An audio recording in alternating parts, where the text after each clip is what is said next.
मेरे प्रिय विद्यार्थियों, हिंदी ज्ञान मंजूषा में आपका हार्दिक स्वागत है। आज हम आप लोगों के लिए आरोह भाग 2 के पाठ 5 सहर्ष स्वीकारा है शीर्षक पाठ को लेकर उपस्थित हुए हैं। इसके रचयिता गजानन माधव मुक्तिबोध हैं। तो कविता आरंभ करने से पहले कवि का संक्षिप्त जीवन परिचय देखते हैं। हिंदी जगत में कवि श्रेष्ठ गजानन माधव मुक्तिबोध एक विद्रोही कवि के रूप में अवतरित हुए। इन्होंने पद, प्रतिष्ठा और उन्नति की लालसा से युक्त बुद्धिजीवियों की मानसिक दास्ता पर तीखा प्रहार किया है। मुक्तिबोध जी का जन्म ग्वालियर के एक कस्बे में 1917 ईस्वी में हुआ। उन्होंने बीए तक शिक्षा प्राप्त करने के पश्चात अध्यापक एवं पत्रकार के रूप में कार्य किया। सन 1964 ईस्वी में इनका निधन हो गया। साहित्यिक अवदानों की अगर बात करें तो गजानन माधव मुक्तिबोध कवि, कथाकार, समीक्षक एवं पत्रकार के रूप में प्रतिष्ठित रहे हैं। इनका व्यक्तित्व अपनी पूरी पीढ़ी में विशिष्ट रहा है। यद्यपि प्रयोगवादी कविता से संबद्ध अन्य कवि रोमानी कविता से अलग हटकर नया प्रयोग किए हैं, किंतु वे रोमानी संवेदना एवं भाषा से मुक्त नहीं हो सके। किंतु मुक्तिबोध ने इसे पूर्णतः मुक्त भाषा एवं परिवेश के माध्यम से जीवन के गहन भावों को अभिव्यक्त दी है। इसीलिए अनेक विद्वान सच्चे अर्थों में इन्हें ही प्रयोगवादी कविता का अग्रज कवि मानते हैं। इनकी प्रमुख कृतियां हैं चाँद का मुँह टेढ़ा है, भूरी भूरी खाक धूली। काव्यगत विशेषताओं की अगर भाव पक्ष की बात किया जाए तो इनके काव्य में जगत के यथार्थ जीवन का व्यापक अनुभव सशक्त भाव में मुखरित हुआ है। परिवेश बोध, सामाजिक चिंतन एवं अनुभव वैचित्र के भावों को अभिव्यक्ति देने में इन्हें विशिष्टता प्राप्त रही है। प्रयोगवादी प्रवृत्ति की कुंठा एवं निराशा के स्वर का तिरस्कार कर इन्होंने स्वस्थ एवं मंगलकारी रूप में यथार्थ की अभिव्यक्ति की है। इनके कला पक्ष की अगर बात किया जाए तो काव्य का बिंब विधान प्रवृत्ति से ही अव्यवस्थित एवं अनगढ़ रहा है। यदि कला पक्ष की बात किया जाए तो बिंब विधान प्रवृत्ति से ही अव्यवस्थित एवं अनगढ़ रहने के कारण इनकी बिंब रचना में सघनता और अस्पष्टता का अभाव है। इन्होंने काल्पनिक एवं जादुई प्रतीकों के माध्यम से बिंबों का निर्माण किया है, जो संवेदात्मक अनुभूति की तीव्रता को तो प्रदर्शित करता है, किंतु मस्तिष्क में किसी अस्पष्ट चित्र का निर्माण नहीं कर पाता। इनकी भाषा साहित्यिक है, जो कहीं कहीं क्लिष्ट होकर अभिव्यक्ति की तीव्रता को भी प्रभावित करती है। कविता में आए कठिन शब्दों का अर्थ देखते हैं। सहर्ष का अर्थ है खुशी के साथ, स्वीकारा यानी मन से माना, गर्वीली अभिमान भरी, गंभीर का अर्थ है गहरा, अनुभव का अर्थ है व्यावहारिक ज्ञान, विचार वैभव यानी भरे पूरे विचार, दृढ़ता का अर्थ है मजबूती, सरिता का अर्थ है नदी, अभिनव का अर्थ है नया, मौलिक यानी नया या अपनी तरह का, पल का अर्थ है क्षण या समय, जागृत का अर्थ है जागा हुआ, जीवित या चेतन, अपलक का अर्थ है निरंतर बिना पलक झपकाए, संवेदना का अर्थ है अनुभूति, भावना या प्रेरणा, नाता का अर्थ है संबंध, उड़ेलना यानी खाली करना या बाहर फेंकना, सोता का अर्थ है झरना।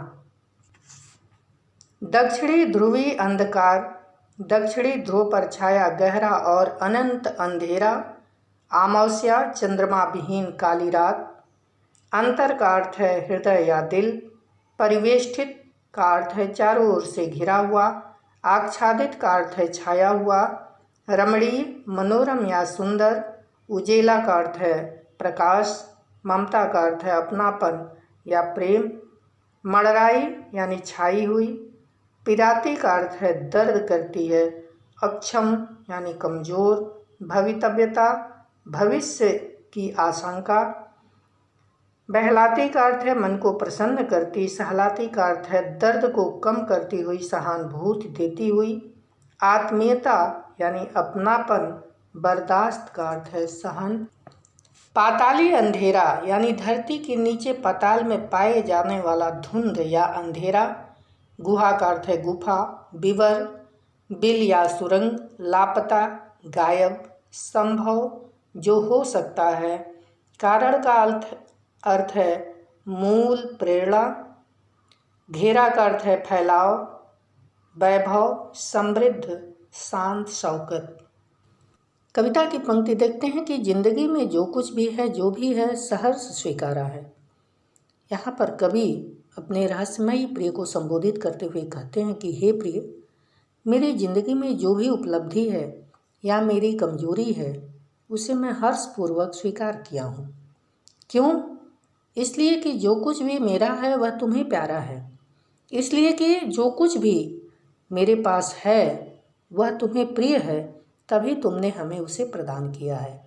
क्योंकि कोई भी प्रेमी अपने प्रिय को कभी भी वह वस्तु नहीं प्रदान करेगा जो उसे स्वयं प्रिय न हो। यानी तुम्हारी प्रेरणा स्रोत के स्वरूप ही मुझे ये चीज़ें प्राप्त हुई हैं, इसलिए मैं इसे खुशीपूर्वक स्वीकार करता हूँ। अब क्या क्या स्वीकार करता हूँ? गर्वीली गरीबी।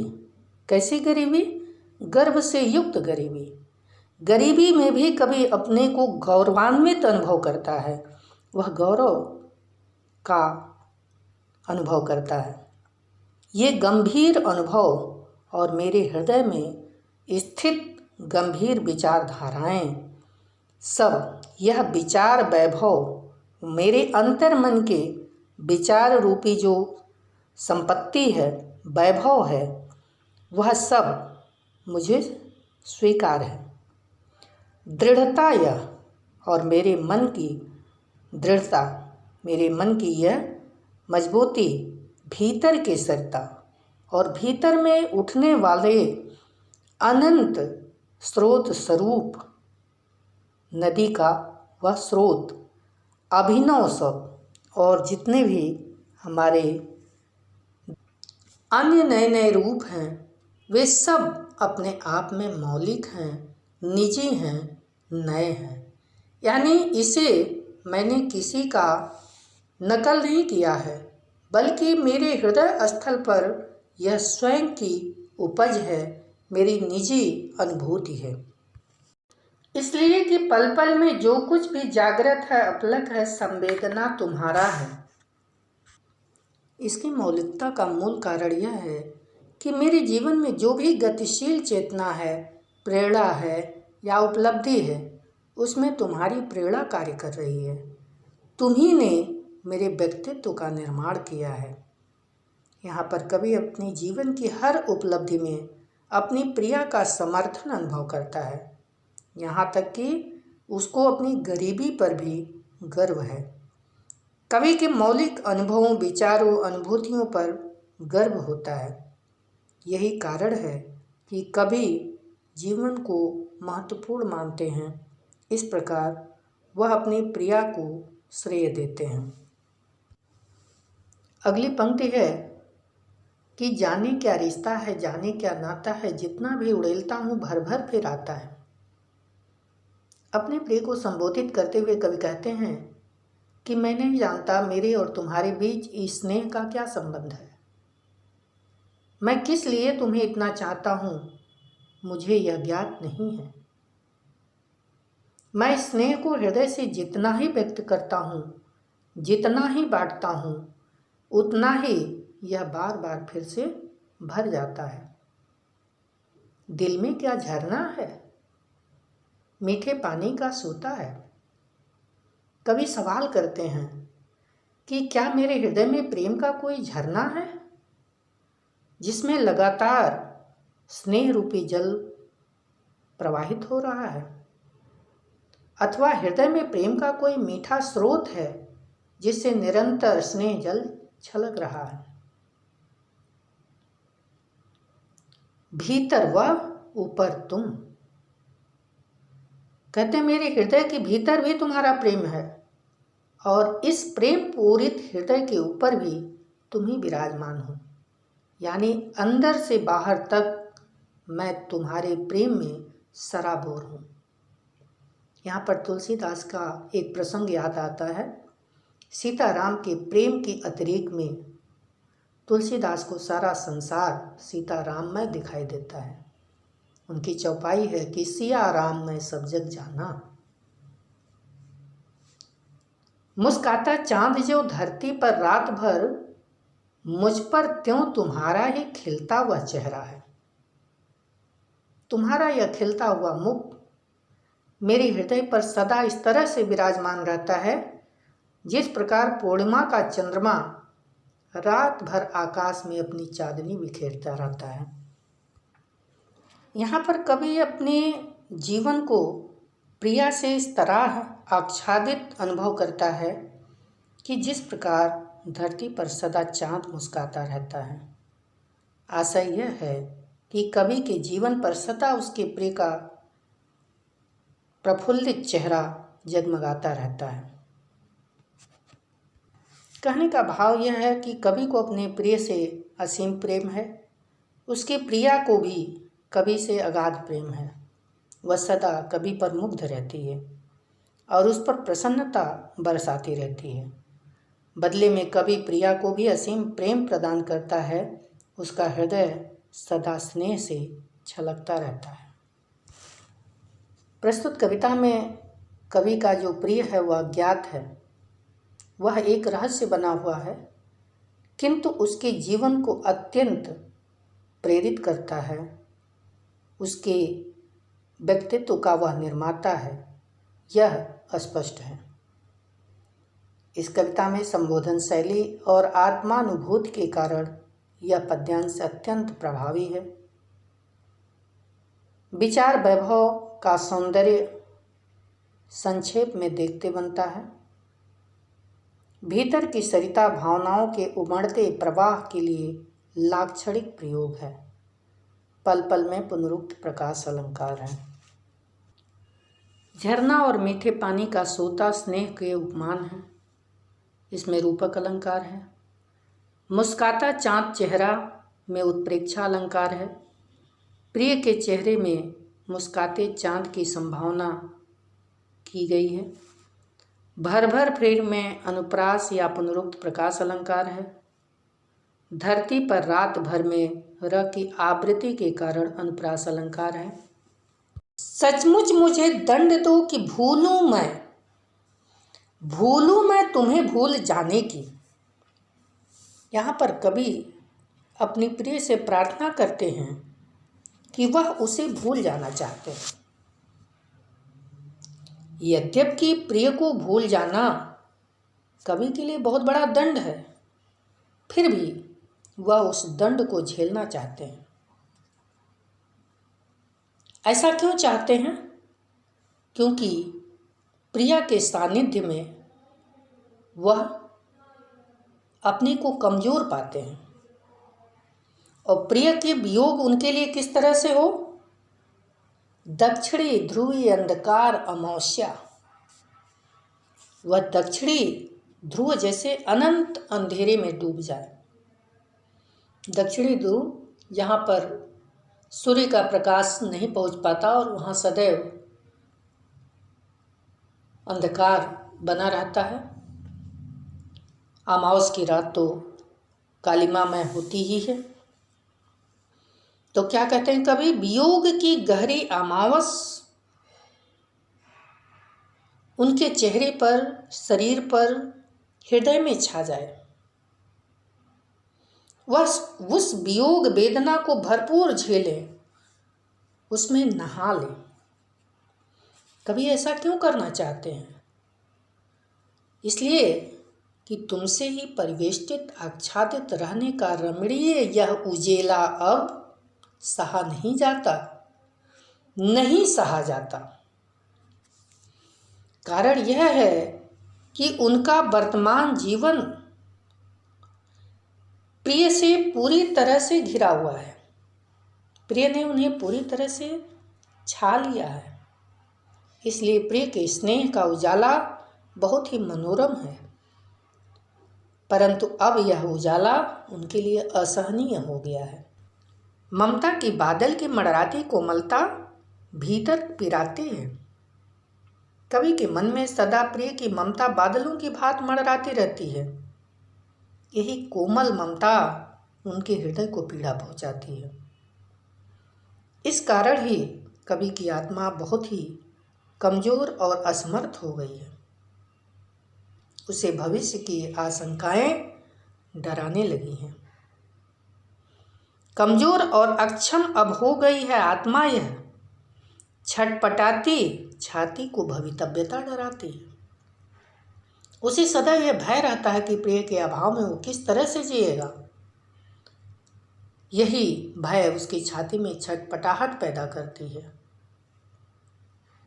बहलाती सहलाती आत्मीयता बर्दाश्त नहीं होती, इसलिए अब उसे अपने प्रिय का बहलाना सहलाना और रह रहकर अपनापन जताना सहन नहीं होता।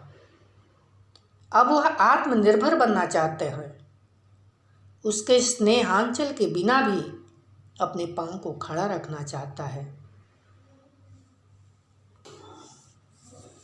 यहाँ पर कवि स्पष्ट करना चाहते हैं कि यद्यपि प्रिया को भूलने का दुख दक्षिणी ध्रुव और अमावस जैसा गहरा होगा, घना और अंधकारमय होगा, फिर भी वह उसमें डूब जाना चाहते हैं। अगली पंक्ति में कवि कहते हैं कि सचमुच मुझे दंड दो कि हो जाऊं पाताली अंधेरे की गुहाओं में, विवरों में, धुएं की बादलों में बिल्कुल मैं लापता।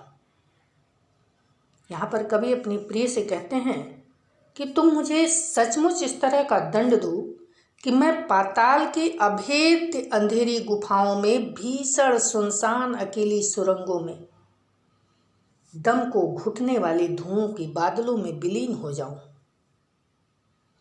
मेरा जीवन धुएं अर्थात घुटन में दबकर समाप्त हो जाए, अकेलेपन से पीड़ित हो जाए, या मैं उस अकेलेपन में लापता हो जाऊं।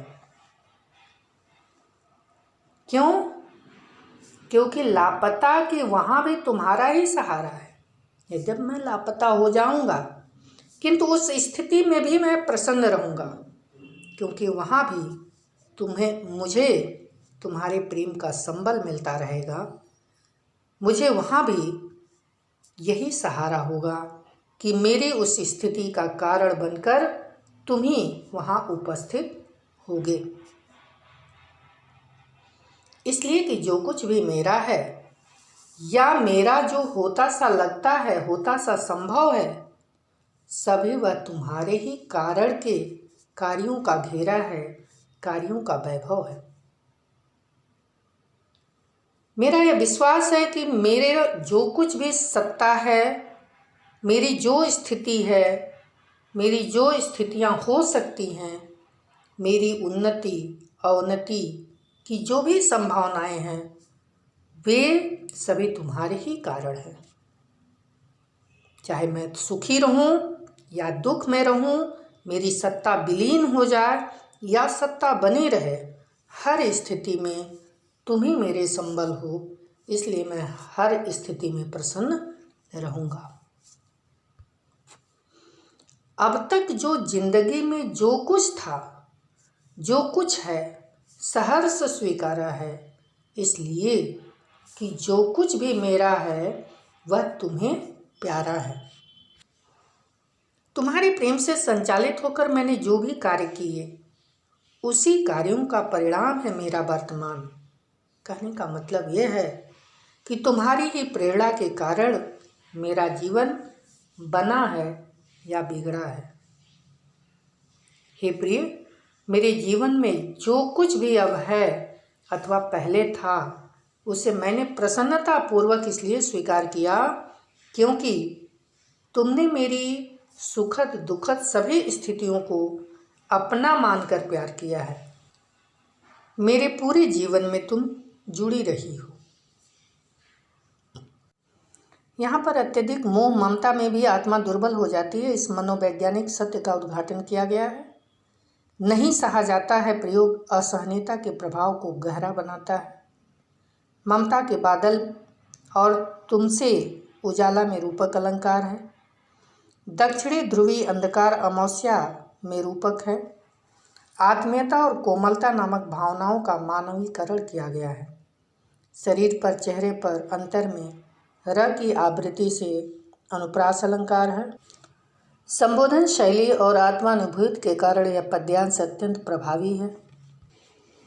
कवि अपने प्रिय के प्रति इतना अस्वस्थ, मुग्ध और समर्पित है कि वह उसके उपकार क्षेत्र से दूर जाकर भी स्वयं को उसके प्रति कृतज्ञ मानता है। वह प्रिय से पूर्णतया अभिभूत और आच्छादित है। कवि के प्रेम में अनन्य गहराई है। अंधेरे की सघनता दिखाने के लिए कवि ने अनेक प्रयोग किए हैं।